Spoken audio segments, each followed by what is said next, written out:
break down some fantasy cruncher topics that you guys sent in that we're going to discuss, and then go game by game. Manny, what's going on, man? Nothing, man. Just week 4. Hopefully I get to redeem myself, man. Happy to be back on with you. Josh behind the scenes, nowhere near as cool as you, that's for sure, 100%. I don't know what you were doing, but you were very missed, man. I'll tell you that much. You were missed. Man, I appreciate it. It's funny you say that because I watch your streams and then you never show me love in the chat, bro. Okay, so time out. I'm just gonna throw this out there. If I knew, because so the first day you told me you were C-Dome, right? I think that's it. Yeah. Then I was like, okay, cool. It's really hard for me to remember that the first time. So I saw you the second time, and you're like, oh, it's Chris. I'm like, yo, what? Okay, can you just make a Chris Randone username? It'll be so much easier for me. Someone took it on Twitch, man. So I couldn't really. Yeah. So someone took my name. There's not too many of me out there, so I was a little disappointed in that. I'm not gonna lie. Yeah, man. It was, it's all right, though. I just want to make my presence be known because, I'm a huge fan. So you are having me on your show, so I'm the fan, dude. I'm honored, dude. I'm honored. You guys, if you don't remember, our sponsor, Yahoo Daily Fantasy Sports, get up to $30 in Yahoo Sports Rewards points simply by signing up through us at Osmo.com. It's that simple. All you got to do is head over to Osmo.com, click on any of the articles, bunch of new articles this week in the NFL section. And you can go into the MLB section as well if you want. All you got to do is just click on the Daily Fantasy Sports link and use the sign-up code AWESEMO. That's AWESEMO. Manny, we got week 4 here. Last week, it's dead to me. So, we're not going to talk about it. It was just, I don't even know what to say. But before we get into week 4 a little bit, had some people reach out and talk about Fantasy Cruncher. And, for the first half of the show, as you guys know, we go over Fantasy Cruncher topics. Manny's a wizard in it, and he's great at breaking down a lot of things. And one of the topics that came up was opposing wide receivers when you're quarterback receiver stacking for a team. Talking about the successfulness of game stacking, including rostering of an opposing wide receiver. And people asked, is there a certain way to make it easier to do that in Fantasy Cruncher? Yeah, sure. So there's a few ways you can do this, right? So if people were to head over to the advanced options tab in Fantasy Cruncher, and I could just I feel fine saying it because I'll explain it as best as I can. You go to the advanced options, you then go to position stacks, and then under stack rules, which is the default page there or the default tab there, you just read out all the settings like if it's a sentence, right? So if you were to just read word for word, it says create a new stacking rule, and then it would go stack. It has a little drop down. So I would like to stack my QB with, it could be at least exactly at most one player of wide receiver, tight end, or whatever you want to stack coming back from opposing team, right? And that would be the way you get a player coming back from the opposing team every time you have a quarterback with its own stack, right? So essentially what you're doing is you have a quarterback with its own receiver. And then because of this rule, you'll also have someone on the other side coming back, and you can pick any position you want, right? You can pick wide receiver, you could pick tight end, you could pick running back. And what this allows you to do is not only have the correlation of maybe the trailing team having someone coming back and being in full pass mode, right? And you can take advantage of that, especially in PPR sites like, say a Draftkings. And when you have that much correlation, it adds more risk to your lineup. But if you're playing GPPs, I don't know why you wouldn't want that much risk, right? The more risk, the better, as long as it's calculated risk, right? Not just one of those dumb risks. I'm going to stack like 10 players all from the same, So doing this allows you to have the upside of a shootout. And if you were to guess that game correctly or have exposure to a game that does shoot out, this is possibly the best way to take advantage of that and hopefully have a top 1% score. What would you say the success rate is of rostering an opposing wide receiver in the quarterback combo if you're stacking a specific team? So it depends what you label as success, right? Because there's some that will min cash. For me in a GPP, that's not really success. Over the course of a season, you continue to min cash, you probably won't make money, right? So you want a top 1% score. I'd say 10% maybe. And I think even in baseball, it might be a little bit lower because of the short-term variance. But since we can project a little bit better in NFL, I think 10% sounds about right. It's still a stack, right? And I'd argue that the success of these relies on how many players are in your stack altogether, right? Because you're bringing back one, but how many are you stacking from the original team, right? And that says a lot. If you were to say, I don't know, Daniel Jones, Ingram, and Shepard, while bringing back Terry McLaurin, that's 4 guys in total that need to do well, and you need to predict the game script correctly, right? So it's actually really risky, but in the case it does work, the upside is huge to the point that you can make up almost all the other lineups that you lost trying the same strategy. That over time, in my opinion, this is probably the most profitable strategy in NFL DFS. Yeah. I think 2 great examples would be from this past week where we had the Giants and the Bucks, and we also had the Panthers and the Cardinals. And clearly, if you went with the game script on that, teams that struggle defending the pass, teams that have fast pace, and what we saw was exactly that. We saw, Daniel Jones and Sterling Shepard, and then on the opposite end, rostering Mike Evans. And then, in the other game, you have Allen, and let's just say either, Samuel or Tyler Moore, even Greg Olsen. But then if you had, Christian Kirk. And so, understanding that, in my opinion, I feel like this is one of the most optimal ways to approach rostering in fantasy sports. And that leads me to my next question that someone reached out and asked. And, because this is all about choosing top lineups. So if you're running these types of approaches, obviously you have to make a decision with choosing top lineups in Fantasy Cruncher. So if you crunch 500 lineups, let's just say this is an example, and after you go through and you've selected optimal lineups or you've seen the exposure to the players, is it smart to go back and re-crunch those players or teams at a smaller percentage to see what you get? Yeah, so we were actually talking about this yesterday, and it's a good question because it resembles Osimo's very own strategy, one that he uses quite often, right? Where he creates a ton of lineups, and again, I don't want to speak for him. I don't know the process exactly, but sorting by some sort of projected points or ownership and shaving off the bottom or the top so you don't get too chalky, and then whatever you have, I don't know, say 150, 200 lineups, you check. What you have then, and then make adjustments that way. For us yesterday, we were toying with kind of seeing what the quarterback exposure looks like, since they're the ones that drive all the stacking in football. And then depending on how much of each quarterback we have, we then crunch after the fact. Like, for example, if we had 18 Dak Prescotts, right? We would go back and say, I want to make 18 Dak lineups. So you'd lock Dak essentially, and then you'd get almost perfect differentiation between all the Dak lineups, as where if you were making them all together, you'd have Dak, Allen, Lamar Jackson, all the guys all together, and differentiation at that point would be between everyone together, which I don't think is wrong. Just I think if you were to crunch quarterback individually, you could maybe do it a tad bit better. And DFS is at a point where you just want the most. You just want even the smallest of edges. You want it, and then you just rinse and repeat. Take the 1%, take the 2% or 3% edge, and just keep rolling with it. Eventually, you'll have a few little tricks up your sleeve where each one is worth 1% or 2%, and all of a sudden you have a 10 or 15% edge on the field, right? So I think this is one of them. I think you could differentiate a little bit better if you were to crunch by quarterback, but it's not to say that crunching all of them together, crunching your 150 together, or your 100, 20, 50, whatever you play, all together, it isn't wrong. Just I think you could do it just a tad bit better, maybe. And that is also something when you're differentiating, I guess you have to understand more about exposure and really understand, I guess, randomness. And it's funny because a lot of people try to figure out what is the appropriate amount of exposure to have to players.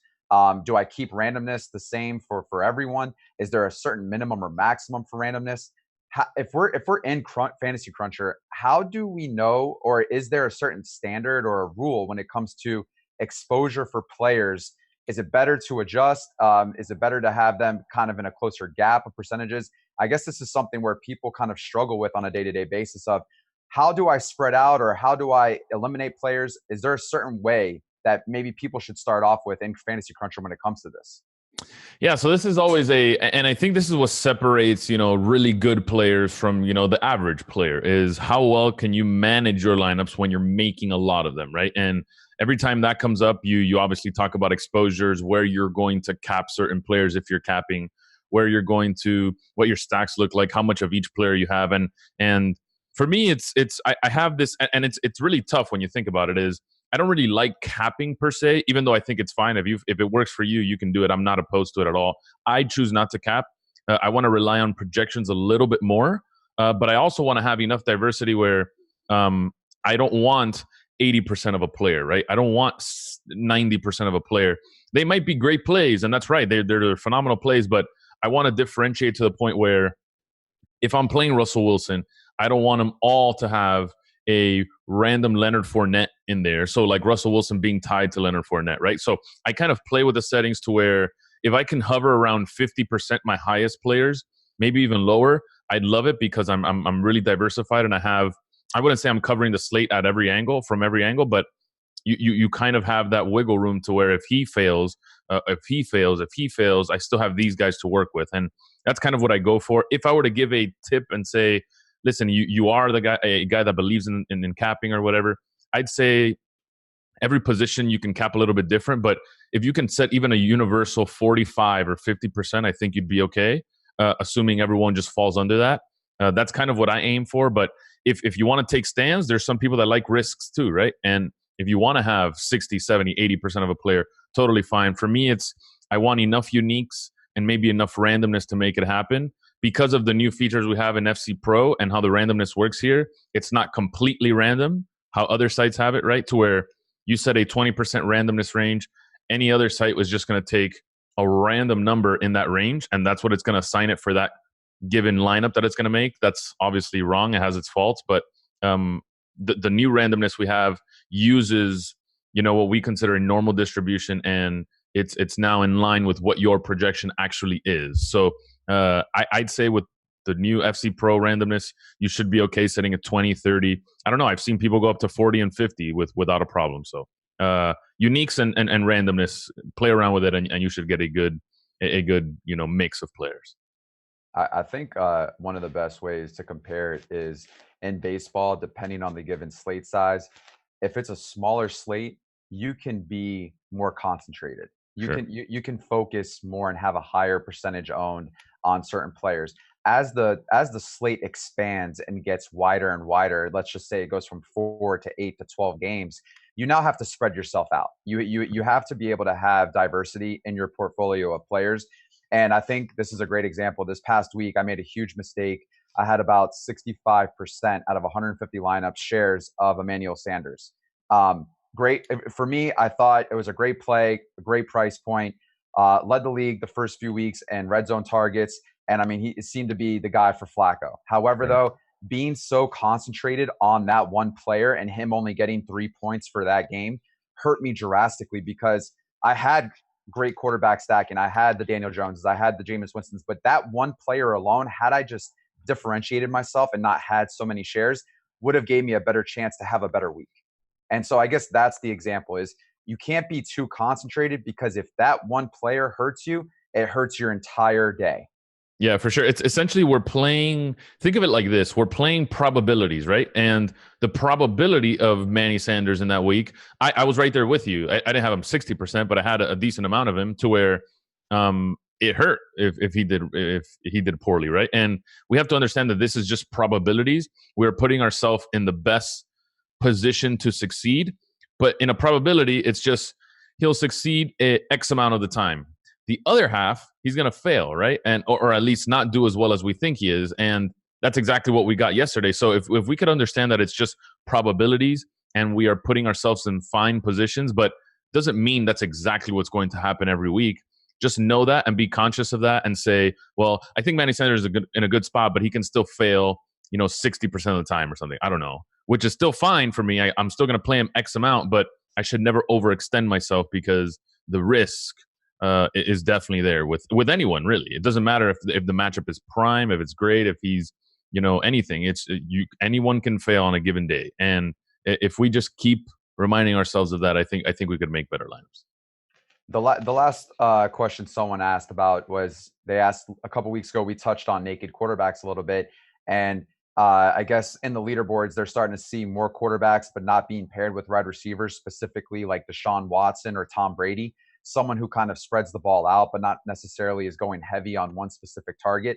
Even for DeAndre Hopkins with Deshaun Watson. So I guess the question is the naked quarterback more of a player pool than just outside of Mahomes and Jackson? Yeah, so this is actually an interesting topic because, and I have been researching this kind of off stream too. It's crazy to say, even though we do see it at the top of leaderboards, because there's always going to be people that are running naked quarterbacks and doing well.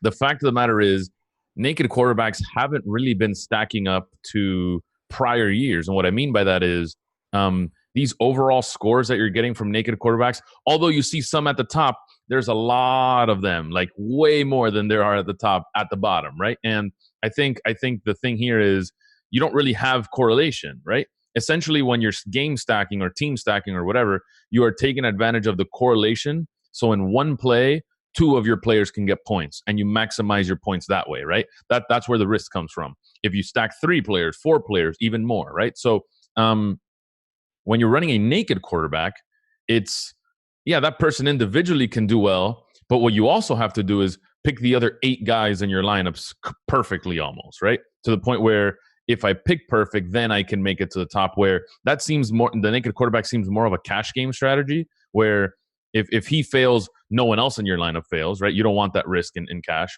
But in GPP, since we're aiming for the 300 scores or whatever it is, you kind of want the risk to get there. Naked quarterbacks, unless you're perfect, I find it really hard to get there. And I don't know, just researching the first 3 weeks, trust me, you're seeing it up there, that's fine. But for you to replicate that and pick perfectly like that person, it's very, very difficult, extremely difficult, to the point that I'd almost advise completely against naked quarterbacks now. You'll have a solid floor, that's for sure, but I'm not trying to min cash a tournament at all. So I'm starting to get away as much as I can from naked quarterback. I did run a couple, I think 2 weeks ago, but that might be it. I don't know if I just want the correlation. I want the risk, and it doesn't provide enough for me. Yeah, I would say that it only matters if they're rushing a ton and they're getting rushing touchdowns. Right. And I mean, if they're not spreading the ball through the air, then yeah, it makes sense. But I would say that this is more of a cash game topic rather than a GBP, because at the end of the day, someone's going to have those other players, and they had now already surpassed you when it comes to points because they benefited from that specific outcome. So it's a weird topic. And yeah, I mean, we are seeing some teams that have these fluke, I guess, approaches where they're running a naked quarterback, but at the end of the day, is it the most optimal approach? In my opinion, I don't agree. Yep. Before we go into the main slate, guys, don't forget Osmo Plus, ownership projections. You got Fantasy Cruncher, all the detailed behind the scene NFL articles, and also all the other tools that Osmo.com provides from the #1 ranked DFS player in the world himself, Osmo. Go to Osmo.com/join. Get 50% off your first month right now. Use NFL strategy. There's also a new landing page with videos. They describe each package, so you know what you're getting before you buy it. Get all the tools developed by the #1 player in the world himself, Osmo, guys, and that's the code NFL strategy. Week 4. I don't know what I was thinking with week 2. Man, I don't know what I was thinking. I think I was thinking of week 2. Yeah. Week 4, 12 games. A couple interesting games that have a lot of upside, and I'm excited to dive into them. We're going to start off with the Titans and Falcons. Atlanta 4-point favorites at home. The over-under is 45.5. Julio Jones finally came onto the scene last week, blowing up. How do we feel about this game, and is this a game that you want to target? Yeah, this one's interesting. Again, I'll talk mostly stacks, right? Because I run a ton of stacks. I love who you can stack with Matt Ryan, right? And obviously it's Julio Jones. Ridley Hooper has had a pretty decent start to the season, so I wouldn't be opposed to him either. But outside of that, I don't really know what to bring it back with in Tennessee, right? Like, these guys are so hit or miss, and it feels like I'm just flipping a coin, and whoever it lands on, that's the guy that does the work today for Tennessee. And listen, I think it's okay to bring back running backs, but I'm not. I don't love it, especially when someone like Henry doesn't have any pass catching ability at all. So it's a really tough spot to game stack unless you just want to team stack Atlanta and just have the whole Atlanta team, which I'm not opposed to either, right? I think some of these guys are cheap enough to where a team stack could actually work here. So Matt Ryan to not just Calvin Ridley and Julio Jones. But if you want to throw Hooper, you can do that too. Hooper being 43, 5, Calvin Ridley being 5K on DK. So depending where you're playing, I think the stack can be cheap enough. If you're playing on Yahoo, I think it's also cheap enough you can do it. If you want to do that, that's fine. It's not my favorite spot of the bunch. And honestly, I just don't even like the Tennessee defense enough to even look twice at that team. So it's pretty tough to game stack, I think. Yeah, I think Julio might be interesting, but I feel like the deep threat might not be in play as much as we've seen so far this season for them. Kevin Byard, the safety out of Tennessee, has really shut down the long ball this year so far. Plays over 20 yards or throws over 20 yards in the air. He's only given up 13 yards total through 3 games. So there's been a lot of shutdown there, and Logan Ryan's a great cornerback for that team too. So this game is not appealing to me because there's so many more options to choose from, and so many great value plays. And that leads us to the Patriots Bills. Both 3-0. This is a very interesting matchup. I mean, they're playing for first place right now. Never thought we would say that. New England, the line is a little bit different from the last 2 weeks. They're only a 7-point favorite on the road, 42.5 over under. So just telling us really, not too much scoring here. 2 great defenses, but offensive weapons are in play for Patriots, are they not? Yeah, I mean, you always have to look at them. I think that's the thing. The crazy thing about the AFC East is we always play the Patriots, and I say we because I'm a Dolphins fan. We always play the Patriots pretty well outside of this season. We're garbage this season, but the Buffalo Bills always play them well, and the Jets always play them well. This one being in Buffalo and the total being at 42. I mean, I think Vegas is buying into Buffalo just a little bit, and I think you have to, right? I think this could be a game that features virtually no offense. They disguise their defense good enough to, confuse Brady every single year. If that's the case, sure, you can maybe look at, Gordon or something, but not even for me. I just think it's such a tough matchup for both sides, really. Both defenses, in my opinion, are top 5. You could argue Buffalo might be behind Minnesota, but okay, that's fine. They're top 6 then. And when that's the case, I mean, it's really hard to take anyone here. The upside is just not there for me, nowhere near, right? And outside of maybe a one-off, which I don't even have right now, it's nothing from this game. It should be defensive heavy, and being in Buffalo doesn't help. Yeah, I mean, and when you look at Buffalo, they don't move the ball fast. They're very slow paced. The Patriots defense is so good. I mean, yep. I'm actually shocked with how good they are. And I mean, they still have yet to give up an offensive touchdown. And we're going into week 4. So, I mean, if you want to go ahead and roster against this defense, I mean, go ahead. But I don't feel like there's any upside. Buffalo doesn't really have any big playmakers that make me want to roster. I mean, yes, they have John Brown, but John Brown, I feel like, could be so much better than what he's been so far this season.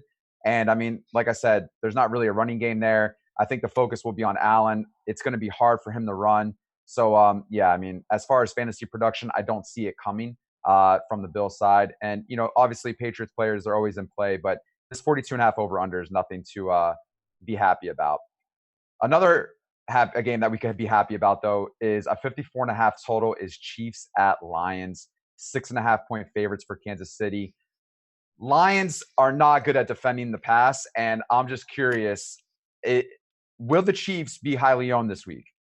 Yeah, I think they will. I think you could fit them in pretty easily, if you ask me.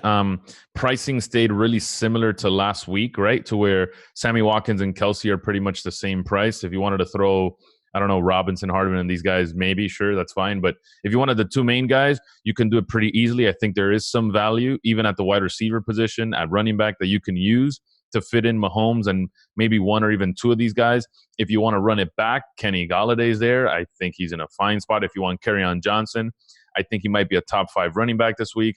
There's so many ways to play this, and they all make sense because you're not forcing anything. You're still getting in some pretty decent players here. There's still obvious value you can use. And when that's the case, it's setting up like another Mahomes week. I think everyone thinks Mahomes is matchup proof. I'm also of that mindset. And when that's the case, if you can fit him in without forcing stuff, then yeah, play him. And this week, you don't have to force anything. Mahomes is probably my top quarterback again. It's funny because, obviously we know Sammy Watkins went off the first week. Right. And the last 2 weeks, people have been disappointed. They've said that he's trash, that he's not, the other 2 guys, the secondary wideouts are getting all the bulk of the targets. listen, he got 13 targets, his most of the year so far against Oakland in week 2. He got 8 targets last week against Baltimore. I mean, he's one of the top receivers in the league leading in targets. They're there. It's just we're not seeing maybe the optimal targets. We want to see the deep threat. It's more short passes. So, I mean, it's just a matter of time where him and Mahomes connect for another 70, 80-yarder. Yeah, no, for sure. I think he has a monster game this week. I'm going to continue playing him. I think you could argue that does the Detroit defense even close enough to phase out one of these guys, whether it's Kelsey or Watkins? Maybe you could argue that, but even then, I'm not really scared of it at all. I mean, he's just, the volume is there, the upside is obviously there, and then the price tag is still fine below $7K depending where you're playing. Like, I absolutely love it. There's no reason you should not have a piece of this game. And having the guy with all the volume in the world and Sammy Watkins, yeah, for sure. I'm right there with you. So Pat Mahomes and Sammy Watkins probably in the top 2 when it comes to stacks this week. Probably behind one other team, but I love Mahomes, I love Watkins, and I love Kelsey individually as well too. So yeah, 100% on the Chiefs this week. Raiders Colts 45 over under. The Colts 6.5-point favorites at home. Darren Waller, I mean, I saw him in Hard Knocks. I thought he would be somewhat decent, but the kid is definitely looking really good. And I mean, he's getting a bulk of these targets from Derek Carr. Might be his new favorite target. Colts side, Marlon Mack, 61 carries already through 3 games. It seems like they've established a running game, and it's what they want to do. Anyone from this game that you're looking to roster this week? Maybe Waller, because he's been so good. I expect this team to trail again. They're going to trail against everyone. Anytime that's the case, they go full pass mode that second half. And Waller had 14 targets that third week, right? I mean, even in a matchup against Minnesota. So I absolutely love Waller. I think he has a top 3, top 4 tight end this week. If you look at looking at his game logs, right? I hate doing this, but just one incompletion every single week. That's it. He never has more than that, right? 14 targets, 13 catches, 7 targets, 6 catches, 8 targets, 7. The guy is so sure-handed, and it looks like he's developing that chemistry with Derek Carr, right? So for whatever that's worth, because the team isn't good. But for fantasy, it works for me, man. And when you have that price tag, I can fit you in rather easily.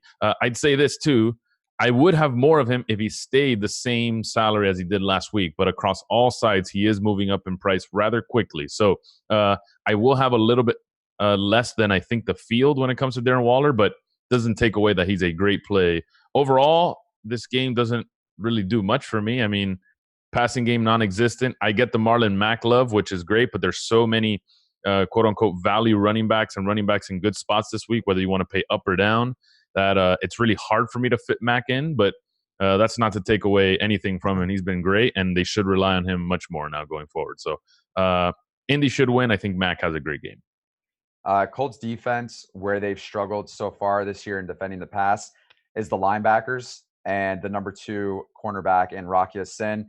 They've all given up a touchdown, and they've all given up almost perfect completions thrown their way. So this will be an area where Waller will be around, and I'm curious to see if they continue their struggles, because if so, Waller could be very interesting. And that'll also hurt you in your heads-up matchup, because I think you're also playing against him this weekend with Waller. I am, man. Is double tight end a thing this week? I don't know if you've made lineups, but I haven't come across any double tight end, so this is kind of weird. No, it's to me, it doesn't make sense. I mean, from a cash game heads up, I mean, maybe, but no, I mean, if you're using your flex on another tight end, it just doesn't make sense. Yeah, when your first tight, I mean, use them as your first tight end, really. We'll get to Will Dissly on what I think terrible chalk, but we'll get there. Okay. Next game, a little interesting because Justin Jackson is a little bit hurt from what we're seeing. He's questionable, but now it's starting to seem like maybe he might not play. I'm not sure. Chargers at Dolphins, 15.5-point favorite for the Chargers, 44 over under. We know how bad the Dolphins D is, specifically against running backs. They give up the most fantasy points to running backs so far this season. Love Eckler here, but I really thought Justin Jackson would probably be in the mix. And if that's not the case, could we see Melvin Gordon, because maybe this is like a warm-up game? Yeah, I don't know. This is interesting. I didn't know about this whole Justin Jackson thing until I think it came out yesterday, right? So really weird to see. If that's the case and Melvin Gordon still doesn't play, then my goodness, Austin Eckler should be a lock, right? I mean, I don't know how we don't lock him in. I mean, he'd have all the volume in the world against the worst team in the NFL by far. So, it's such a good spot for everyone here, and I can't reiterate that enough. As far as game stacking, you never really game stack the Dolphins. They have no one to come back with. No matter what people think about Preston Williams or Devontae Parker or Kenyon Drake or whatever, there's just nothing to come back with from the Dolphins. They're awful. The Chargers defense, I think, is okay. So you're definitely not playing the Dolphins. I think it's either Eckler, Keenan, and depending if Justin Jackson plays or not, I think there's an opportunity for him to do pretty decent as well, considering almost every backup has also done, great against Miami. If that's the case, sure, I have interest in Justin Jackson, but this news is kind of concerning. You spoke about Preston Williams, and I just want to throw this out there because it's a little interesting. He did drop, or he caught a touchdown pass this past week against the Cowboys, but then it was knocked out of his hands in the end zone. And he had 12 targets, okay? I just want to ask from either maybe a cash game perspective or maybe just one of these, can I throw him in a few GBPs? Is he worth it at all in any sense? If you're looking at targets, sure, and I've seen all the metrics, right, to where like, oh, he projects to be, really good according to not just air yards, targets, volume, everything, and it's fine. But like here's what I was saying before too, and I've said this before. It's you can have all the volume in the world if your team isn't gonna score. What does that do for you? You know what I mean? Like I have okay, so 12 targets was great. They scored 6 points. The week before he had 6 targets, they scored 0 points. And the week before that, week 1, he had 5 targets. He ended up catching a touchdown, but it was that's the only touchdown Miami scored that week too. If they continue on this pace and they keep scoring less than a touchdown per game, even with 10 targets, what do you do with that, right? Like what? It's going to be like 6-7 catches for. He hasn't even gotten 70 yards, so I'll put him at 70 yards. 70 yards. I mean, I guess that's okay, but that's also wishful thinking. Like Miami's awful, man. Miami's so bad. So he would be the guy if you're going here, and he's so cheap that it really can't hurt you. But saying those words already hurts me enough. Like, oh, he can't hurt me. He's 4K. Well, he technically can if he gives you like 12 or 13. Like you'll min cash, sure, but because a wide receiver spot is so valuable to risk it that much. I'm not doing it, but I could definitely see why someone would. No, it makes sense. I think the only, silver lining here, or the positive thing to look at is 21 snaps week 1, 42 snaps week 2, and then 69 snaps week 3. So they're getting him more involved. He's on the field more. And I think, it's obviously something that we want to see. But I think at the end of the day, in order to win, you need scores. And if your team isn't scoring points by getting touchdowns, it's more than likely that you're not going to succeed. So I can agree with you on that. The next game is probably my favorite game that we're going to talk about. Redskins at Giants. 3-point favorites for the Giants, 49 over under. Two teams that struggle defending the pass drastically. I can't wait to hear what you say about this game. I know that there's going to be some chalk here, but is it rightful chalk? Wait. So let's go over some ownership stuff. Do you have it pulled up? Let me see if I can pull it up for you. Yeah, I got it right here. All right. So do we have who do we what does ownership look like here? So let's see here. All right, there's one guy. I want you to see if you can guess this. There's 2 guys in the top 5 projected ownership so far on DraftKings right now that's updated from this game. Who are these 2 guys? One from each team. Damn. Really? 25.3% to one of them and 22.8% to the other. All right, give me a second, because I know there's also value in this game too. Yeah, and neither one is a running back. What? Even crazier. Okay, so I was wrong completely. Okay. I'd say, wow, that's horrible. I think. Give me Harry McLaurin. Yep, he's the number one, 25.3%. Shepard, I don't know. I don't think it'd be Shepard. Evan Ingram, 22.8%. And then right below, a little bit down, is Wayne Gallman at 18%, and then Sterling Shepard at 15%, and Daniel Jones at 15%. So the whole game is owned. So the whole game is pretty much owned, you know? The whole game is owned. Look, it should be owned. Chris Thompson, 49.8%, the number one player. No, that's a lie. Nah, I'm just kidding. That's a lie. There's no way. I was like, all right, this is nuts. This is insane. I really like this game, and projections really like this game, and Vegas really likes this game, and apparently everyone really likes this game. I don't know why you wouldn't, right? Two really bad defenses, two teams where you know where the volume's coming from, and I think that's the most important thing, right? Now that Saquon's gone, it's Danny Dimes to Shepard and Ingram is extremely viable, and then I guess Gallman is okay, but here's my thing, because there is some negative correlation here, I think, right? You can't really play Wayne Gallman with the rest of the Giants guys, because if he gets in the end zone and if he rushes for a TD, you're taking away from the other guys, right? So I think that's a trouble spot, depending on how you make lineups.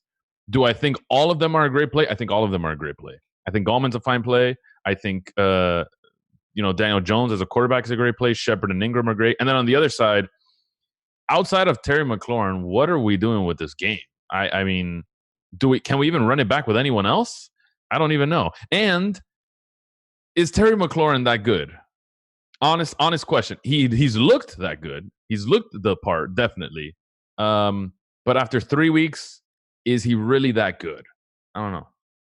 I mean, he's faced two good defenses, in my opinion. Yeah. And he does have speed. He does. And so in the slot, I feel like he's definitely thriving. And he's just got this breakaway speed that just gives him that extra step or two to allow him to capitalize on it. I mean, he's producing. And I think as long as he's producing and getting targets and getting shares and being on the field as much as he is, I think you gotta continue with it until the narrative changes. And that, I don't think that's going to change this week against against a defensive back and safeties. They've given up 6 touchdowns, just alone in the back secondary. So, Case Keenum's going to throw. I feel like both these teams are one-dimensional in a sense. And I just feel like it's just a matter of time till Chris Thompson comes in yet again. And he's just in there for some carries, but also for the majority of the passing game. You said it best. Saquon's out. They're one-dimensional. I mean, Wayne Gallman is not necessarily a dual threat running back. He's not a great pass catcher. So he'll get the goal line carries if there are any. I just feel like this is definitely a game where they throw in the air way more than we see on the ground. Yeah, for sure. After the first game Daniel Jones had, I mean, why wouldn't you, right? You have a lot more to lose than or you have really nothing to lose. Sorry. They're not a great team at all. If you're talking about their defense too, the only team ranked below them is Dolphins. They're ranked 31st in defense according to DVOA, right? So horrible team. And then you look at Washington and they're not much higher. They're 27th in the league. So two really, really bad defenses, two offenses, where the production's coming from. Seems like an easy game to project, and obviously an easy game to game stack. So if I were to say what my favorite game was, I think this might be it. I think you're right. Is there any devil's advocate narrative here? Sure. That would be Terry McLaurin has an injury of some sort. Like, I don't know. I just love so many guys here. I don't know. I don't have anything to say about this game. I like it. I don't think there's anything. So it's interesting because I feel like these two teams have played the I'm behind narrative. So we got to throw a lot. And it's just interesting because could this be one of those games where it's just very stagnant and they can't move the ball? There's no urgency there because neither of them can get up a lot. And so it's just interesting when you look at it it's sometimes I see this happen. Everyone's all in on two really bad teams, and it just turns out to be a really bad game. But I love too many plays here to fade. But it's also just I hope it's not one of those things where we're so happy about it that it doesn't turn out to be what we expected. Right. What if AP rushes for 100 yards, kills the clock the entire game? Yeah. They're up on the Giants, and then the Giants, Daniel Jones, second game, throws a couple picks, doesn't do much. Everyone fails. True. Yeah. It's not going to happen. I hope not. Imagine if it does. Browns, Ravens, 45.5 over under. Baltimore, 6.5 point favorites going in. Baltimore, Lamar Jackson, this guy, he's a stud. We all know that. Love to hear what you think, though, about this game when it comes to the Browns. I feel like this is a better matchup for Lamar this week rather than being an Arrowhead. How do you feel about it? Yeah, I still don't have. Listen, he's a stud, a complete stud. And I'm not sure I'm buying in on all this Browns hype, right? So far from what I've seen, they lost yet again, and the only team they've beat are the Jets. I don't know how good Baker Mayfield really is. Nick Chubb has been okay this season. He's been all right. He hasn't been great, but he hasn't been bad. Missed a 100-yard game last time, barely. Odell has been great. I can confidently say that. I think he's looked fine. If you're looking at volume, almost has double-digit targets in every game. Had 9 targets last game. Love him. I think Jarvis is going to come around eventually. He's definitely playing that secondary role. I wish he was more efficient because 9 targets and just 3 catches isn't good enough. And he's pretty much pulled the same stat line for 3 games now, which isn't cool. But if they were trailing, which I think they will be, I think there's some merit to rostering, one of Odell or Landry. The problem is I still think the Baltimore defense is pretty okay, man. I don't think they struggle anywhere really. And if they do, I think maybe in the passing game. So I think it leans, like to be an okay matchup for the pass catchers. But even if there's so many guys in better spots, better price tags, better everything, that I still don't find myself having much of this game. And if I wanted to game stack, again, Baltimore just makes it hard to game stack every single week because of Lamar Jackson and what he can do with his legs. So it's a game that I'm kind of staying away from, probably using one-offs a little more. Baltimore's pass defense, I mean, outside of what took place last week, we can't use that as an anomaly to say that They don't have a defense. Pass defense is pretty good. They have some great corners, and they have Earl Thomas back there at safety. I think it's going to be a tough matchup for Mayfield.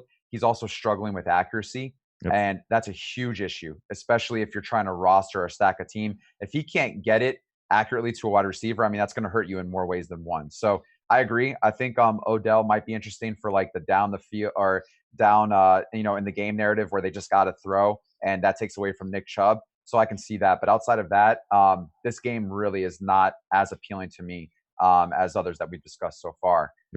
Panthers at Texans. Man, it's Kyle Allen season, I guess. 4-point favorites for the Texans, 47.5 over under. Are we going back to Kyle Allen? I mean, Greg Olsen all of a sudden came alive last week. I don't know what's going on here.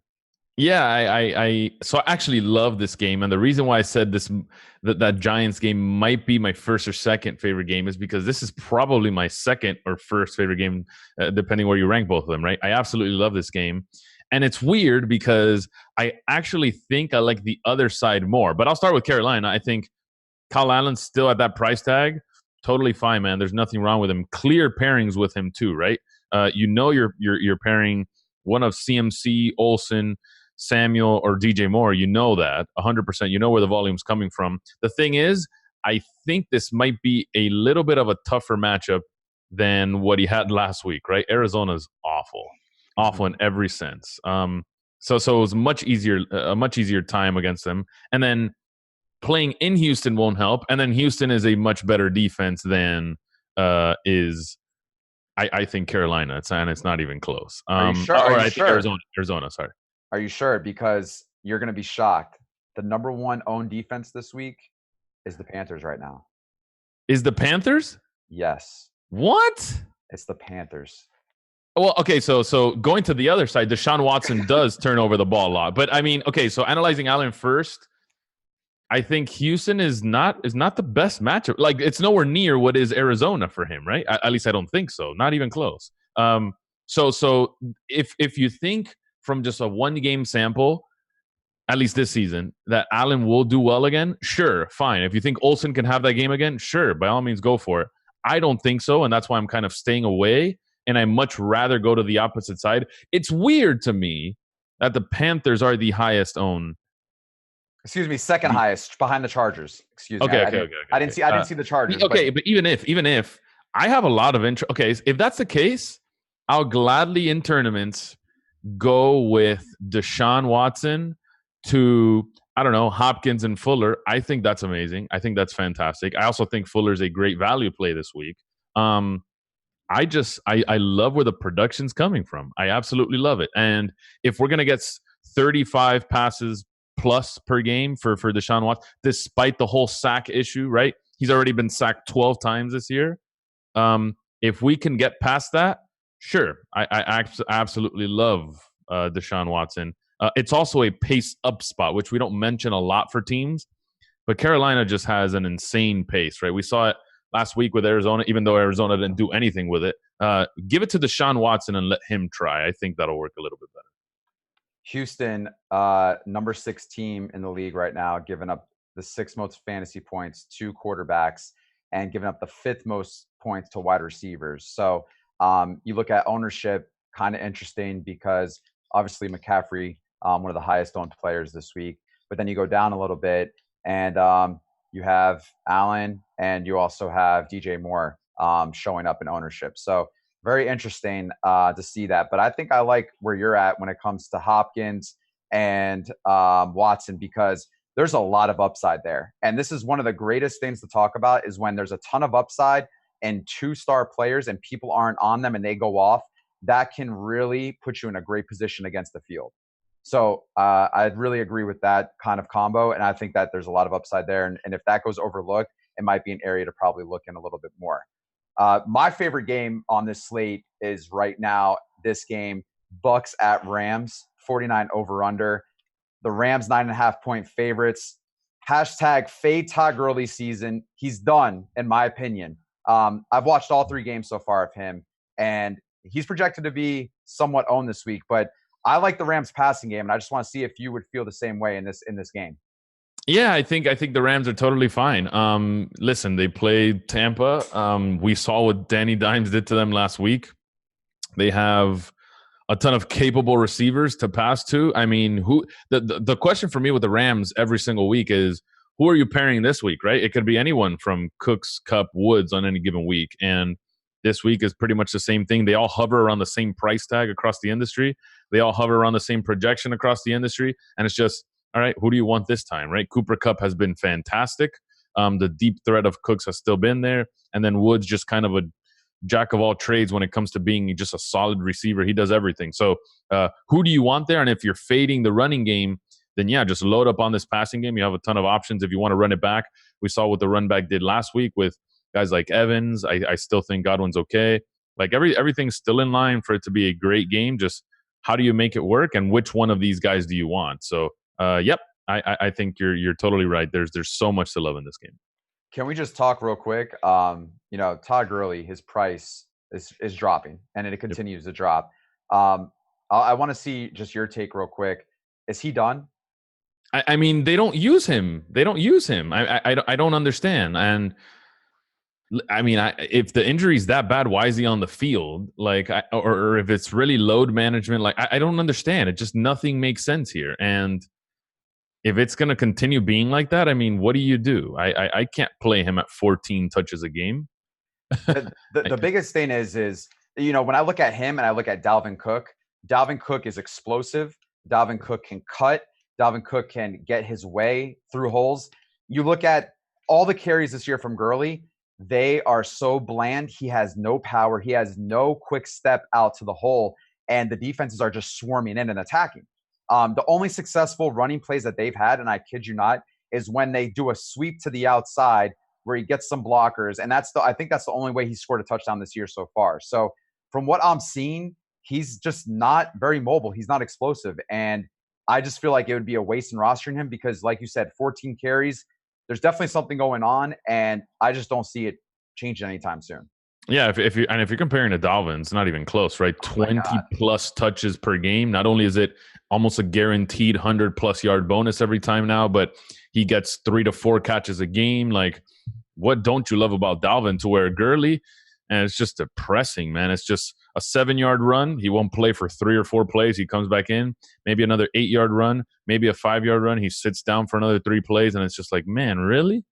It's just you can't count on him at all. And it's not like he's still cheap enough. If that was his honest workload, just 14 or 15 touches a game, not even $7K is good enough for that. So keep going lower and lower and lower until you're viable again. I don't know. Well, speaking of Dalvin Cook, I mean, this game is next. Vikings at Bears, 30.5 over under. Chicago 2.0 favorites. Dalvin, man, he looks incredible. I'm just going to throw this out there. He, by far, is probably one of my favorite running backs in the NFL right now. But is this a matchup that we can go to him? I'm not sure. I honestly don't think so. If you look at his first 3 weeks, Atlanta, Green Bay, which is they're better than last season. They're better than prior seasons, but they're still not great, I don't think. So we saw that yesterday. And then Oakland. You can't ask for – I mean, you have 3 better matchups than that, but 2 of those are fantastic, right? And obviously 4 touchdowns to start the season with 100-yard games in every game. You can't get better matchups.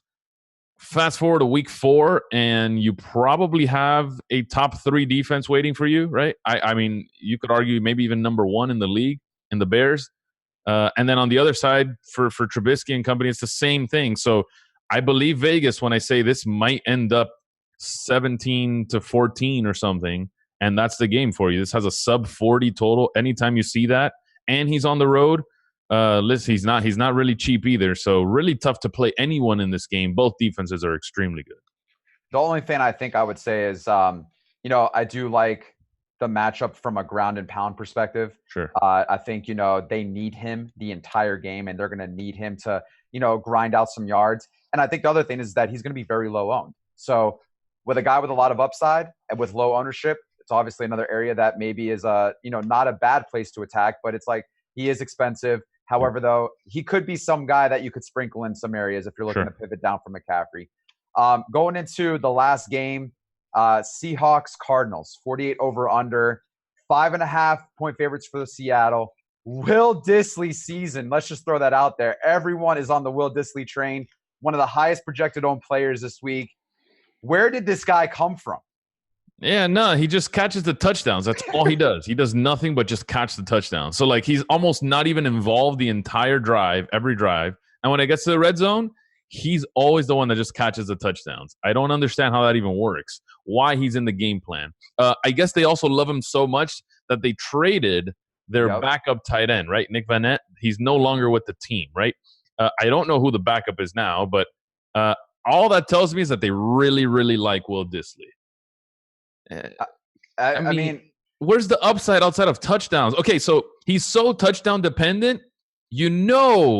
Touchdowns are not consistent or predictable. It's that's the farthest thing from the truth. So to keep thinking he's going to keep scoring, I don't know. To me, it's crazy. And then on top of that, if he doesn't score, are you happy with the 4 or 5 catches for 50 yards?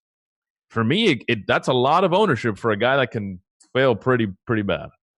I think the biggest thing here is the Arizona defense, as we've seen, they've given up almost double the amount of points to the next place team as far as fantasy points to the tight end position. 29.27 per game allowed this year thus far. That's a lot. 5 touchdowns, which is most in the league. And they've given up the most yards, 348. It's not even close. So I see where we're going, and it's just one of those things, man, where he's getting the targets and he's getting the touchdowns. I got to have some shares, but I don't know if I want to be with the field. In this scenario. I feel like people are saying it's Travis Kelce against this team. It's Will Dissly. You know what I mean? So let me ask you this. We got 2 tight ends up there, Ingram and Dissly. I mean, obviously, we're going with Ingram. Am I right? 100%. It's not even how can you even compare? They should never even be in the same sentence, right? But here we are, week 4, and Will Dissly is tight end chalk. I mean, okay. So what's the worst that can happen? Here, I'll tell you the worst that can happen. 5 catches, 50 yards, a touchdown. I don't think he gets 2 touchdowns. Right. If you think that is worth the ownership and the FOMO, by all means, knock yourself out. But I'll gamble against that. I'm totally fine with that. Well, I mean, he is a guy that doesn't. It's not yards after the catch. No, you won't get a 100-yard game from him. No, but Evan Ingram, he is like a hybrid tight end wide receiver. I mean, that's the way he's built. So they're both projected to be the same owned. And to be honest with you, Ingram, I'll take him all day over Dissly. Just to throw that out there, without a doubt. You guys. That's it for week 4. Manny, thank you once again for joining us for the show. We appreciate it. If you want to know more about Fantasy Cruncher, if you want to see Manny break down his expertise in this, Manny, tell them where they can watch you out. Yeah, for sure. I go live right after the show every single time we're on it. It's twitch.tv/mlora. Just a bunch of strategy stuff. I don't really talk plays necessarily, but how to build really good tournament lineups. We study each other. We study top players and just try to really understand the game on a more advanced level. So for people that take DFS extremely serious, I advise to just stop by. It's absolutely free to watch live. So I would recommend it. And yeah, of course, I love saying half the brains, but really like 30% of the brains behind Fantasy Cruncher. So any FC questions, I'll be more than happy to help you guys. You guys, thank you for joining us one more time. And the code is NFL Strategy. Get 50% off your first month at awesemo.com. Go to one of the NFL articles or the NFL landing page. Click on the link. Sign up. If you're looking for these tools, articles, working with the #1 ranked player in the world himself, Awesemo, guys, NFL Strategy is the code. Until next week, good luck. Thank you guys, and have a great week 4.